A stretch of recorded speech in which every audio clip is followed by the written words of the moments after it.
फार म्हणजे एक पर्सनॅलिटी गेली की दुसरी पर्सनॅलिटी चालू. कधी लेडीजच्या आवाजामध्ये, कधी जेंट्सच्या आवाजामध्ये. एकदम नॉर्मल, म्हणजे माझी मिसेस म्हणजे एकदम नॉर्मल फुल्ली हाऊसवाईफ, की तिला काय असं काय होईल आणि असा प्रसंग येईल असं मला स्वप्नात तर नव्हतं कधी वाटलं. मग ज्यावेळेस त्यांना ते 2-2 आवाज तुम्ही म्हणायचे, 2-2 हां. आवाजात बोलायचे, त्यावेळेस ते माणसाच्या आवाजात काय बोलायचे आणि बाईच्या आवाजात काय बोलायचे?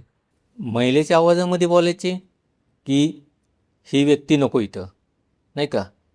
आणि जेंट्सच्या आवाजामध्ये बोलायची की तू माझं खाणं दिलंस का नाही, अच्छा. असं. महिलेच्या आवाजामध्ये ही व्यक्ती नाही पाहिजे, जेंट्सच्या आवाजामध्ये तू माझं खाणं कधी देणार, मी तुझी वाट बघतोय तिथं.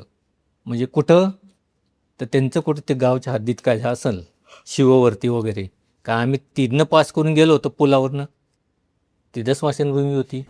हा व्हिडिओ पूर्ण पाहण्यासाठी बायोमध्ये लिंक दिलेली आहे, लिंकवर क्लिक करा आणि मिस्टर टॉक्स यूट्यूब चॅनलला जाऊन पूर्ण व्हिडिओ पहा.